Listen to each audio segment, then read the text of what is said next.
Awesome.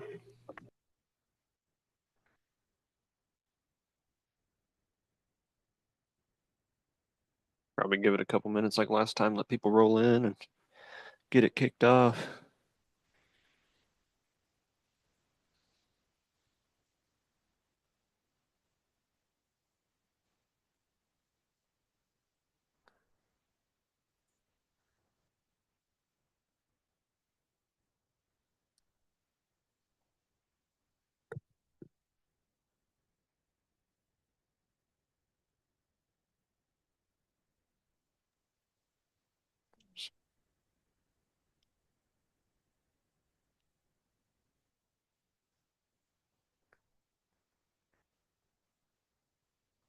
Oh, there we go. Awesome.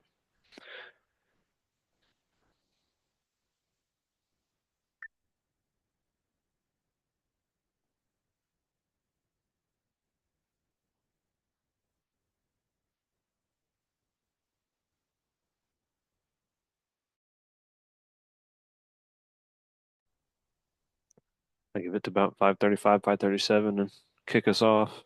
Make sure everybody gets in here before we get started without them.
Alrighty, you ready to get started?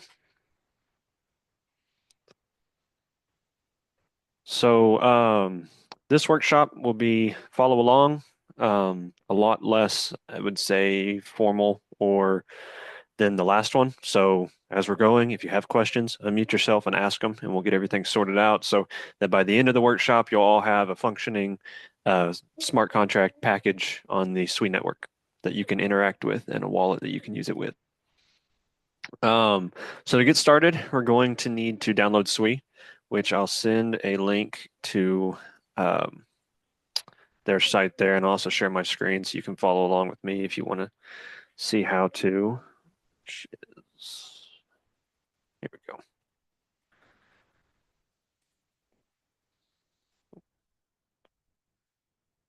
Alrighty, so I'll go ahead and share that. Um, so first off, we'll need to install. How many of us are any of us on Mac, or are most of us on Windows, or what is kind of what does everybody run in there off of today? I don't know if you can see can you see the chat, Wyatt? I can read it to you. Yeah. Okay, I just pulled it up. So Okay. kind of Yeah. a mix of Mac and Windows.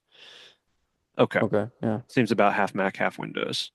So we'll go through both. For Mac, the installation of SWE will be a little bit easier. Daniel, is Homebrew um, installed by default on Mac, or is that something that they'll have to get?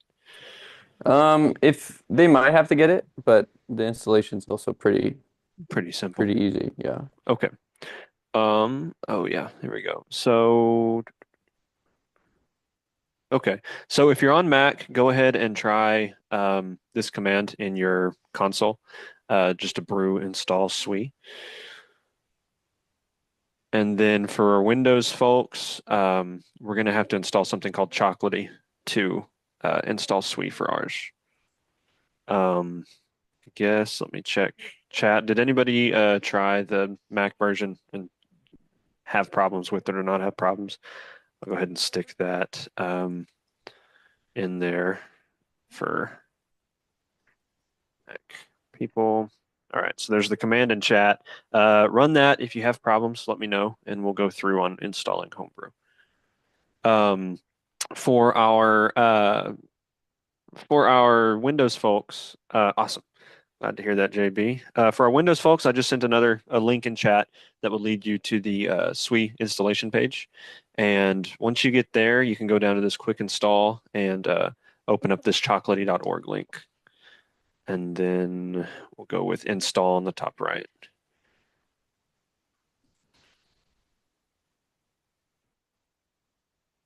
And here's just a faster way to get to that page. So what we will need to do is, for starters, we'll need to make sure that our execution policy, we'll have to turn it to all signed initially to get this to work. At the end of this workshop, I'll go through and show you how to turn your execution policy back on, just for the added security of that. But to start off with, you'll go to right-click your Windows logo and click on Windows PowerShell Admin. And then from there, you'll type git execution policy. Or I think I typed that wrong. Oh, git dash execution policy. And if it says restricted, like mine does here, then what you'll want to do is you're going to have to type set execution policy. And then you're going to want to type to all signed, capital A and capital S. Which is like that. Once you do that, it'll ask, the execution policy helps protect you from scripts you don't trust. And so go ahead and click Y if you are comfortable changing that off, which we'll need to install SWE. Once you've done that, you should be able to run git execution policy again, and it should return to all signed. Do any of our Windows folks need to go through any of that, or did it work well for all y'all? Okay. So once you have your We have one uh, question, Wyatt, oh, okay, yeah, for sure. or not a question, comment. Okay, is not working for me. Okay, what did it say?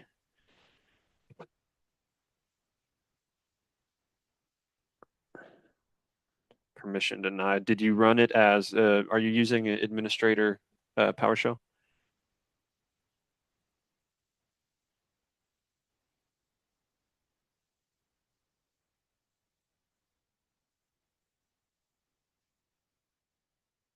Hmm. Okay. Um, yeah, let me see if there's a quick fix for that real quick. And if not, I can look at with you in a bit.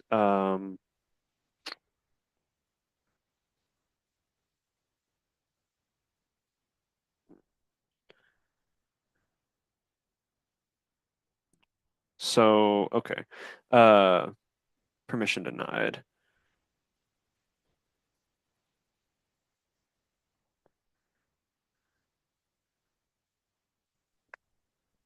I think we could probably move on right now, Yeah, Wyatt, but okay. we'll help Try it. Brandon Okay. if he still has Yeah. the issue. Help them out in a Brandon. bit. Okay. So for those of you that it did work on, then we're going to go ahead and run, what is it? Yeah, board. So we'll go ahead and run this to install Chocolatey onto your system.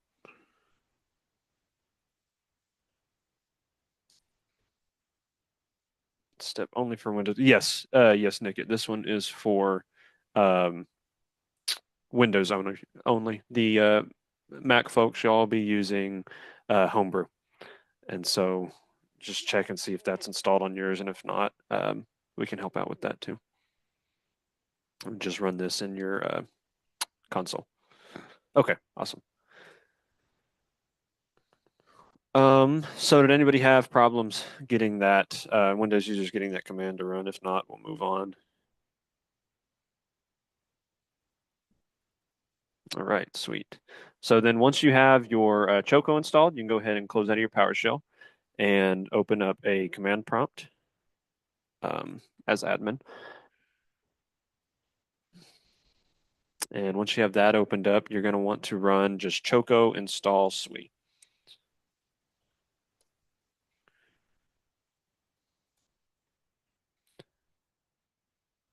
And then it should install it for you. For me, I've already got it, but still says restricted. Okay.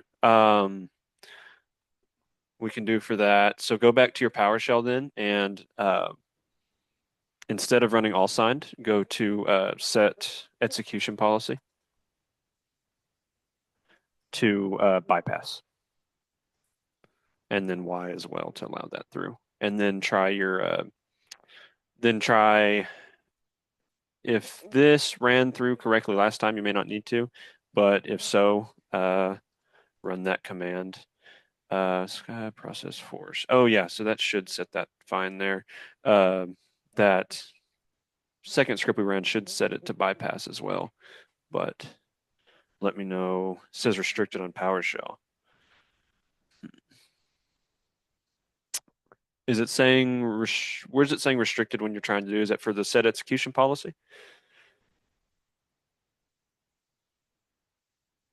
Yeah. Okay. I haven't run into that issue myself. Daniel, do you think that is And worth? you're running on admin in the terminal? That's what I was thinking. Hmm. Oh, it's saying okay. It's saying restricted after you. Okay, so once you check what it is, uh, yes, yeah, you type in Y. Oh, yeah, yeah. Okay, that's why. Yep. So type in Y once it asks if you want to um, bypass that. So once you get this big message of execution policy change, type Y.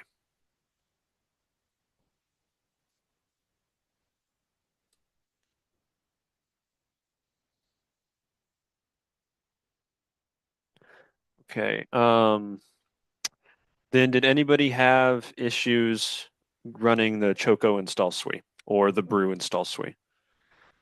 What do we do after typing Y? You can run a get execution policy again to make sure that it says either bypassed or all signed, either or. Um, and from there, um, if that works, then move over to your command prompt to run a Choco install.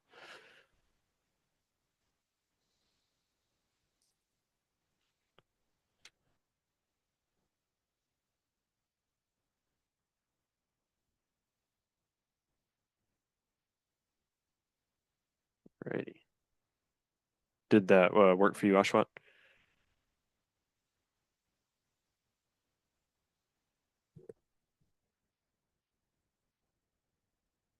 Awesome. Cool. And then, so after you run that and you've set your execution policy, you run Choco install SWI, we can move on to our next step, which is setting up a CLI account. Now, for this workshop, I'm going to assume you've already got a development environment, whether that be VS Code or if you're just using, you know, a text editor, whatever it may be, just to be able to type in some code. Assume you've already got one of those. If not, you can just follow along, same thing in a text document and get a development environment later. But so we're going to go ahead and move straight to setting up your CLI account. So what you want to do is in your same command line that you have as admin, you'll want to type in SWI and client. And now for me, it brings up a bunch of stuff because I've already got it installed. But for you, it's likely going to ask to connect to a full node server. And I'll pull up this link here and show y'all what that will look like. Um, SWI address. Oh, different one. Not.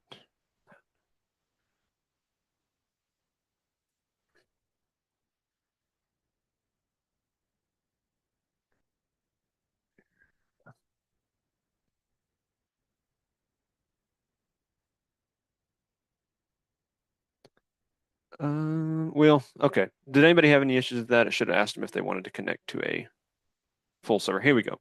Uh, so it should ask you, um, sweet client. Okay, so if you receive the following response, config file doesn't exist. Do you want to connect to a full node server? Hit Y, you do. And then it'll say sweet node, it'll default to testnet, so just hit enter, allow that. And then for key scheme, you want to select 0 for ED25519. And once you have that, we'll be ready to move forward. Did anybody have any issues getting that to work? Awesome. So what we'll type in now, what we're going to do now is go ahead and figure our SWE CLI to use testnet as our active environment. So in your command prompt, you're going to want to type in SWE client new dash env for environment dash dash alias testnet dash dash RPC HTTPS slash full node dot testnet dot SWE dot IO 443:443, and I'll send this command into chat as well.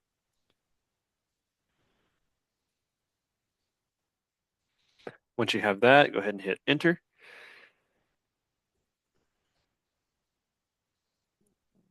There we go. I already have one, but it will set one up for you. And then you want to go ahead and switch to that testnet by running SWE client switch dash dash env testnet, which will look like this. And that will switch you over to your testnet environment. All right, so once we've got you on your, you got your CLI account set up and we've connected to a testnet environment, we're going to go ahead and try and get funding for our SWE account so we can run on the testnet. So there's a thing called the faucet, which you can go to get some SWE to use for your transactions on testnet. I just sent the link in chat. And so if you head over to that website, it'll look like this, and it's going to ask you for your wallet address. And so this is the address that we just set up. So you can get that through the CLI by typing in this command. Yes, run SWE client faucet. Yes, that as well. I forget that SWE client faucet straight from the command. And No, maybe not. They might okay, want you well, to all right, it's use not it. Never working. mind. Okay, so that's not working, but you can use that SWE client. You can go to that faucet, and to get your active address, just type in SWE client active dash address, and that will pull up your active address there. So you can copy that and plug it into the website, verify you're a human, and then request the testnet. For me, I've already exceeded my limit, but for you, it should all give you one SWE to be able to test your packages with. If it's the permission denied. Ah. Okay, so It did looks like anybody? Oh, JB's a few steps behind. okay, Looks like JP. he's doing the full node support, the setup, which you did a few Few steps ago, steps I ago. think. Okay, so this was the defaults to SWE. Okay, so once it says defaults to SWE, if not test or if not specified, just go ahead and hit enter. So it'll default you to the test net. Then it's going to ask you what key scheme you want to generate. You want to hit 0 for ED25519. So just type in 0 and enter once you get to there. Chocolatey isn't working for me. What is it doing, Ashwat? No problem, JB.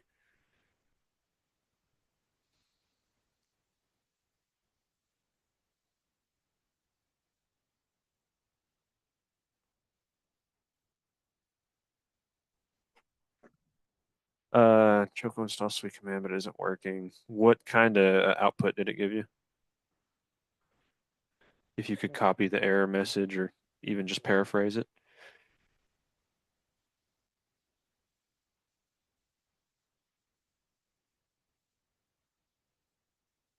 Yeah, you don't Okay, yeah, paste the dollar yeah. sign. Don't include this.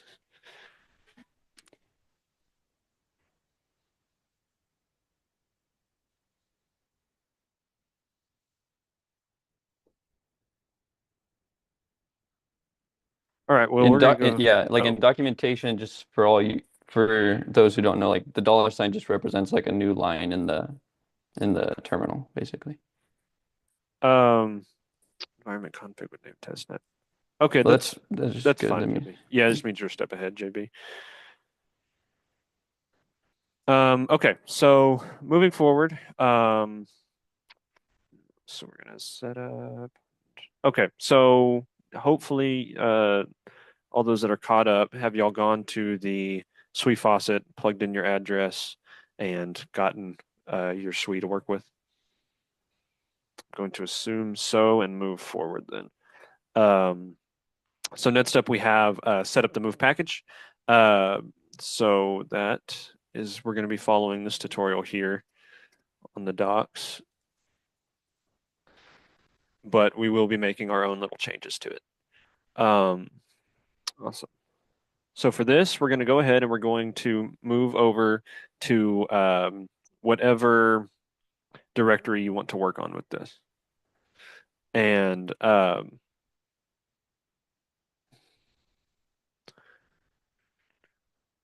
so for us, we're going to just create a new, do it on the desktop now for speed's sake. Create a new folder, and we're going to call it the blacksmith underscore project. Alrighty, so then you're going to want to go ahead and navigate to this directory in your console. So I'm going to use CD here to get there. And once you've navigated to your directory, you want to go ahead and use SWE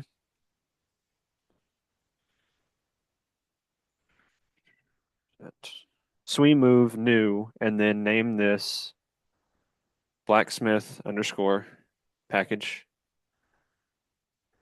um, and then hit enter. And that will automatically create a package for you that we're going to work in. I will copy that code over to uh, Zoom as well.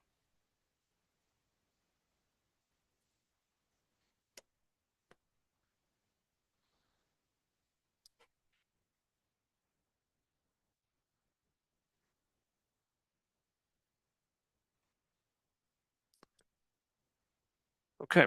Any issues with creating a package? Awesome. Then we're going to go ahead and just go over a quick overview with this. So with this, you have your move.toml, and oops, we'll see this is here. And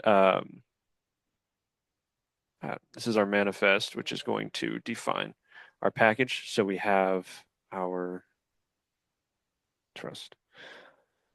So we have our package, our dependencies, our addresses, our dev dependencies, and dev addresses. So for us, we don't need to change anything here. It's already preset. And we can go straight to working on our move code. So for that, we're going to want to go into sources and open up blacksmith package.move. All right. So here's where we're going to start writing our smart contract. And for us, we're writing a program that is going to take, upon initialization, it's going to create an object called Forge, and it's going to move that to your account that we just created. And then it will also, once this smart contract has been published on the chain, you'll be able to interact with it. And as long as you have that Forge in the account that you're interacting with, you'll be able to create swords, which are other objects on the chain that will be under your account at that time that you could do whatever you want with. So to get started, we're going to go ahead and let me pull it up, start writing our code.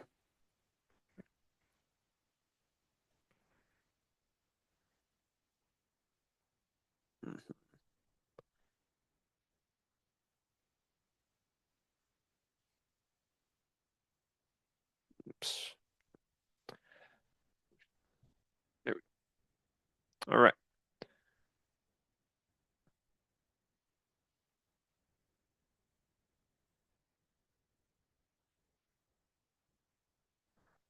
So for this code, we're going to go ahead and define a the module name. So this is a module, and it's inside of blacksmith package, is our package, or sorry, yeah, is our package, and underscore package, and our module is named um, just blacksmith module.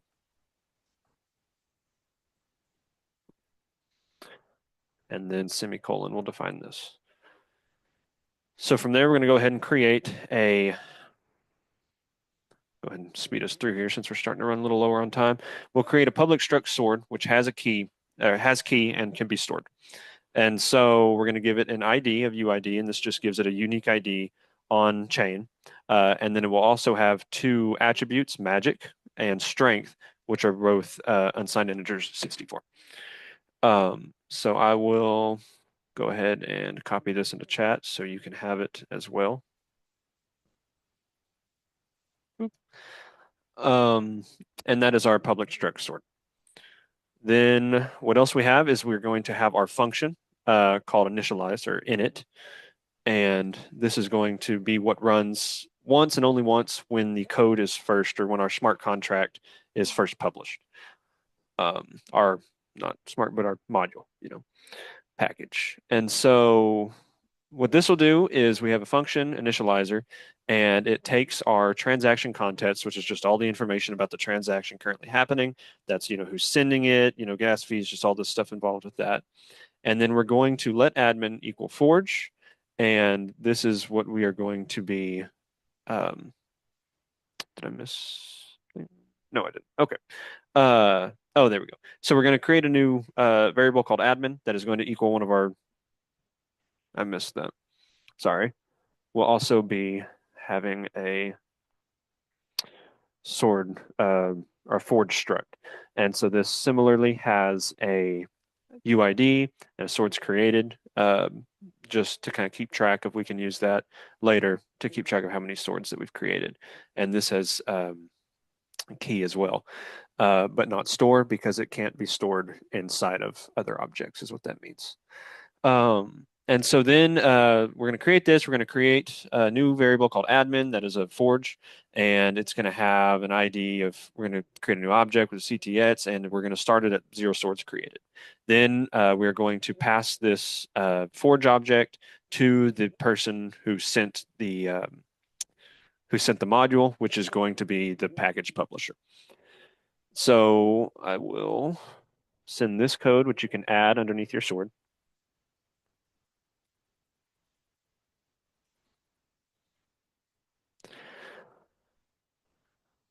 And so then we're going to have some more functions. These are public functions as well. One called magic, one called strength, and one called swords created. So these can be ran, interacted with, so people can, if they're holding a sword in their account when they interact with this, they can pass it in to prove that they own it. But the sword object won't move into this function because we're just looking at it with this and, which is a reference to the sword. Just making sure they have this, and it's going to return integer value. So this way, if they have a sword, they can interact with the smart contract to see how much magic it has, or likewise down here, how much strength it has. We've also got one where you can pass a reference to your forge in your account, and it will tell you how many swords you've created and return that to the PTB that's requesting it. And so I will also send this code as well, which you can stick underneath your forge structure.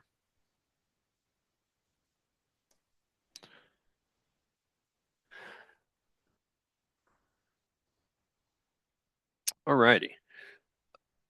So finally, we've got one more function, which is going to be how we create our swords. We've made this forge and we've passed it to the uh, original publisher of the package. And so now we want that person with this forge to be able to create swords, but also only them. So what we're going to do is we're going to create a public function called create swords that has a argument for, takes in a variable called forge, which is going to be a mutable reference to the forge that they're supposed to hold. And then it will take two integer values, one for magic and one for strength. And then as well, it's going to get that transaction context so it knows who's sending this, where it needs to go to, and etc. Uh, and then it has a return type of sword. Once we're done with this, we're going to be returning a sword to the account which has requested this, or the PTB that's made use of it. And so in there, we create or we set our forge.swords created equals forge.sword created plus one. And this just changes that value on our forge structure and our account to indicate that it has created a sword now. And then we're going to create a sword with ID of object new CTX, and then the magic value and strength value that were given when this function was called. And this function doesn't need a return statement, because if you have a declaration or a creation of an object at the end of your function, it knows to return that just intrinsically. So I will go ahead and paste that over as well. That you can put that, and that finishes up our move code. So you should have all of that kind of pasted together, and blacksmith package. And one error I did find: make sure your module at the top has B and P capitalized if you capitalize them. This name here, this blacksmith package, should match the name that is on your move.toml. That's fine. So once we have all that, you can go ahead and save this, and your back to the command prompt we were at before should still have. Oh, actually, it doesn't. We'll need to go one folder deeper from our blacksmith project. We need to be in our blacksmith package. And so once we're there, then we can run the nets command, which is, and this is to publish, by the way, our package. Now that we've built it, this publishes it to chain. And so we navigate to our root folder, and then we're going to run SWE client publish. That's it, just SWE client publish. And then that will go through and build our code. We had a compilation error. This is not assigned a value. Do you know what might be causing that, Daniel? What's blacksmith package? This is not assigned a What value. happens if you make the B and the P lowercase there? Okay, let me just try that What's again. it? What does it say? Let's try it. P save and That might work.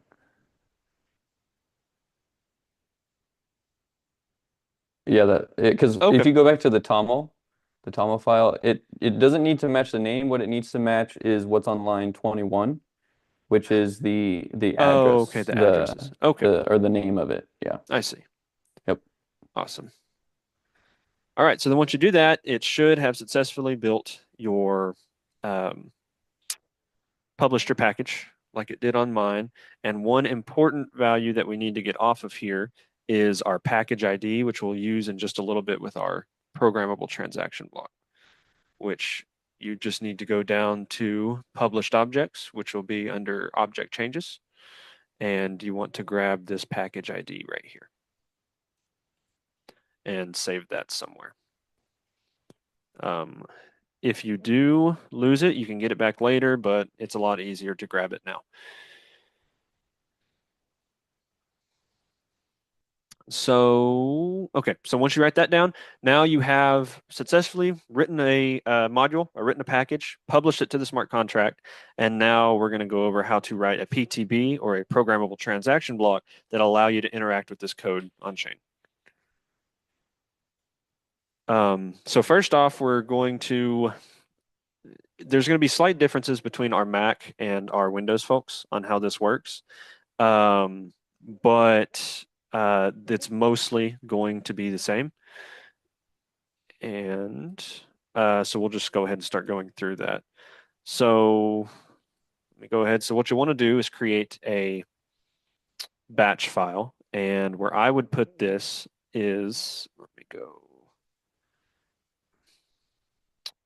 desktop. Where I would put this batch folder is just in your Blacksmith project, but not in the package. You can go ahead and go new text document and call this PTB underscore CLI. The name doesn't matter here. It's just a batch file you're making to run.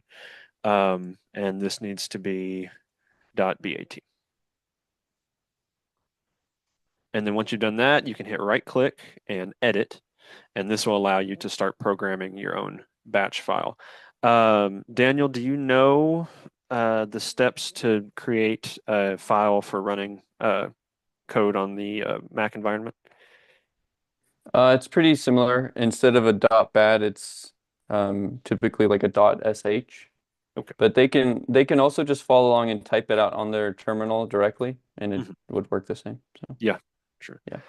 Um, okay, so from there, we're going to go ahead and start our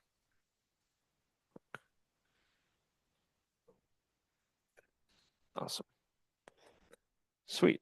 So what we want to do is we want to run, and as Daniel said, you can just type this in your um, console, but we're going to run SWE client PTB. So this tells us we're using the SWE, we're using client, and then we're going to be using a programmable transaction block. So the first argument we want to provide, or the argument we want to provide to this programmable transaction block, is that we're making a move call. And this is just essentially saying that we're calling a function within a package or module somewhere. And so the next value that we need is the value that we just copied, that value I told you to save. And it should actually still be here. If you checked under object change, published objects, we want this package ID to be able to tell where we need to go to find this. So we do move call and then the location of the package that we're calling from. And then you'll do colon, colon, and then the name of the module that you are calling a function from, which is going to be blacksmith underscore package, and then colon, colon, and then finally the name of the function that you want to call, which will be create sort. So for Mac folks, if you are writing in a .sh file, I believe it's backslash that you'll use to go to the next line. But if we have any Windows folks that aren't just writing in console, writing in a bat file, put the symbol, it's the symbol above sits to the power of, hit enter and then space. Once we've done that, our next argument, and if you're just using console, or if you're just using console wherever you are, don't use the symbol, just click space as, you know, so instead of that, you would just space and keep typing. But if you are using this, they're in new line. Then the next thing we need is our first argument for create sort, which we know is our forge. So for that, we're going to need our forge object ID, so we know what object to pass into there. And so for that, we can type in SWE in our console. We type in SWE client objects, and this will give us a list of all the objects inside of our client. So for this address, I have a lot of objects, but you want to find that forge object, and then you're looking for the object ID, and you want to take that and copy it and put it wherever, save it somewhere, or even just write it down if you've got one of these pulled up ready already. So the first argument, and for Windows folks, you'll have to put a parentheses at and then that, or it won't work. For Mac folks, I believe you can just paste the address as is. Then you have you have to put in your second argument, which is your integer, our magic U64. And so for this one, I want the magic value to be 54. Doesn't matter as long as it's a U64 integer. And then you have the next argument, which is another integer for strength, which I'll set to 222. And then finally, we need to, after we run this code, it's going to return a sword. And we need to do something with this sword, or else the PTB won't go through because the sword would be destroyed. And SWE move does not allow for the destruction of objects by default. And so what we're going to need to do is run a dash dash assign. And this is going to assign the return, what gets returned from this function to a variable. And so we're going to call this return sword. And then finally, we need to do something with that so it doesn't get destroyed when the PTB finishes. And so for that, we're going to transfer the object. We do a dash dash transfer objects, transfer dash objects, space, then in brackets, return sword, and then the address which you want that to go to, which is your address. And it was the same one that you had copied when you were getting SWE from the faucet before. And so once you have this, you have your finished PTB, and you can run that from your CMD by, actually, how do you? I think you just run it. I haven't had to run it here in just a little bit. Oh, is it SWE client? Let me remember how to do that. What are you trying to run? Just run this bat file. Oh, duh. You just run it from your folder. Yeah, just find the file and then you can run it. You can also run it through CMD, but that's one way to do it is from there. Let me look up the way to run it from CMD. It's a little cleaner and it gives you some results when you do that. Um,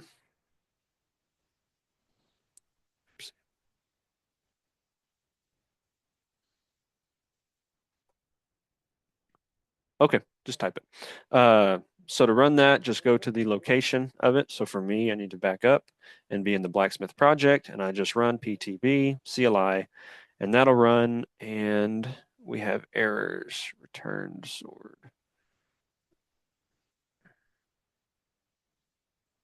That's weird. Let me check my bat file.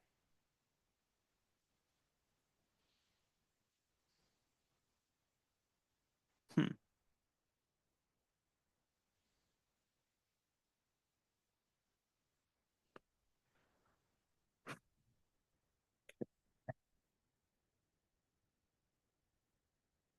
Sword 82. That should work. I don't know why it's not in this instance. Oh, okay, I know why. Um, I used the wrong. No, it should still work. I don't know. Did anybody else have problems running it, or is it just on my side? Because if it's just me, we'll continue ahead.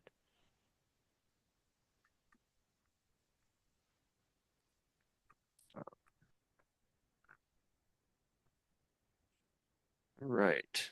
Um, do you see any reason that wouldn't have worked, Daniel?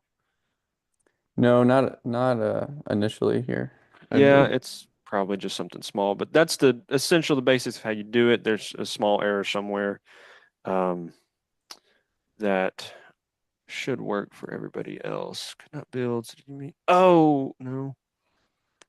Transfer objects, return sword. Huh. Yeah, it's just something weird then.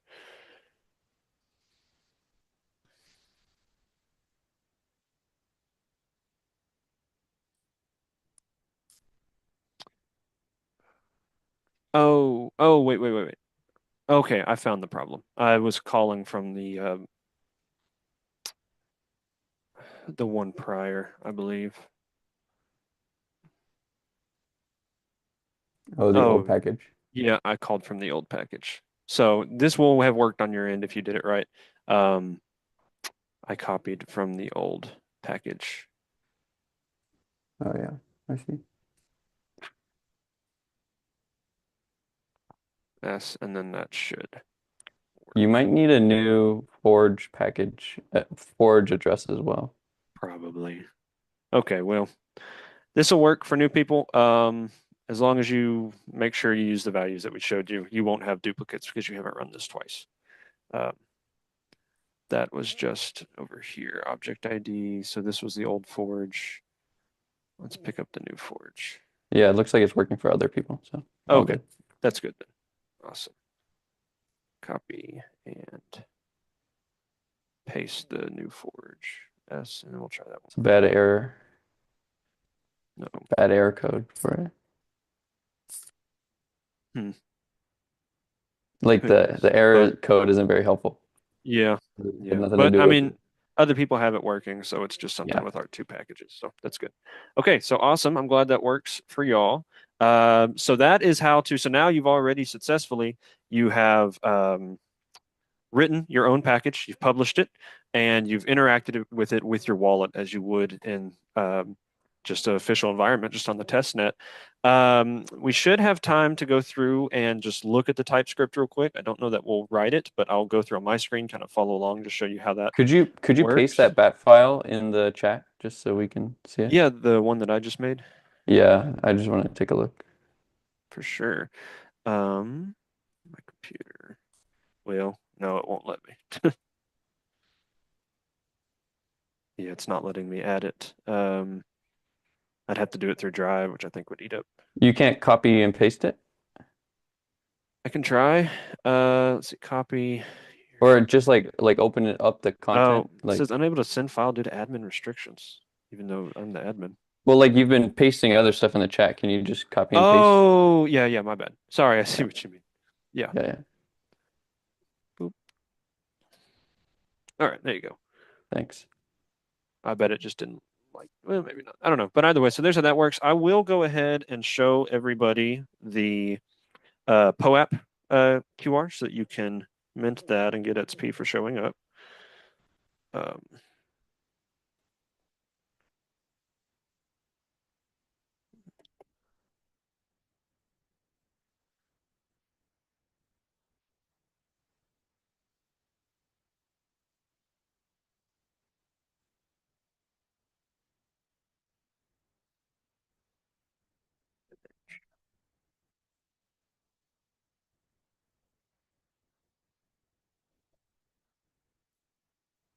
okay, let me pull that up here.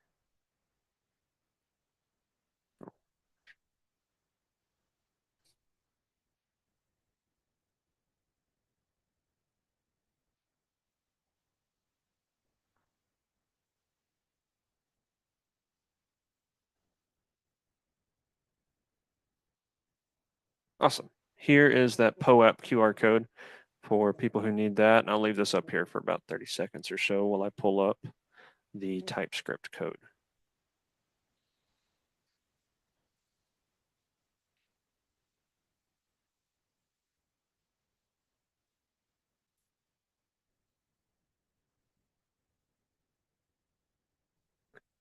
Right.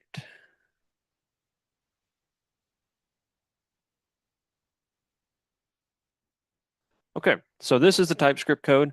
It essentially does the same thing. It does the same thing as what we just wrote our um, in our other code and or in our command line interface PTB. And so first off, we're going to import get full node our URL sweet client from the sweet client. And then, oh, this is after you will have needed to run to get this to work. You'll need to run you'll need to go into your terminal, new terminal, run npm I at miston/sui, and you'll run that. And then you will also run oh, that's it. Now, from there, we import all these from that, from what that would install. And then we're going to Looks like set, the POAP wasn't working wasn't working. correctly. Ooh, It said mint window ended. said what window it ended? Mint window ended. Oh, huh. This is okay. That is annoying.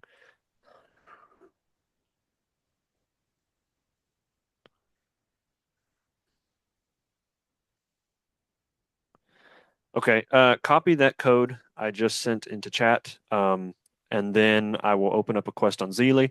I'm going to leave it open for about 15 to 30 minutes. You can claim the XP using that password instead of a POAP. And that will get that sorted out. So copy that code, and I will make sure that y'all are able to get XP for attending. But the bad thing, you'll just have to, right after this, you'll have up to 30 minutes, 30 minutes to an hour, put in that code onto Zeely, and you'll have some XP. Okay, so for TypeScript, I'm just going to run through this real quick because we're real short on time. We set two constants, RPC URL, which defines our testnet RPC location, and then we create a client, which is a new SWE client, which connects to that RPC. Next up, we need a key pair. And so this is what's going to allow us to sign the contract and, do these transactions that we're attempting to do with our PTB. And for that, you would need to go to your command prompt, um, and then run where is this? SWE key tool export, and then your account's alias. So you can go SWE client accounts or active account or address, my bad. SWE client addresses. Okay, so do SWE client addresses, find the address that you need, and write down the alias, and then you can run SWE key tool export followed by that alias. Oh, whoops. Missing a U. Oh, SWE key tool export. Oh, I see. SWE key tool export followed by your alias key dash speen, and that'll give you, you hit enter there and it will give you your private um, key that you can use for your key pair. And so then you would do from secret key and then just paste in the string of what you got back right here into this. Then you initialize your addresses. So you have your package address, which was the address that we had copied earlier, that package ID. You need your forge address, which was that object ID of your forge, and then your admin address, which is going to be keypair.getPublicKey.toSWE address, and that's just your address that we had made earlier, the same one that you put into the faucet, uh, where everything is being held. Finally, we create a main function. And then we create constant transaction as a new transaction. And this was that CTX we were passing into our function before. Um, and so we're going to move, call, and create sword.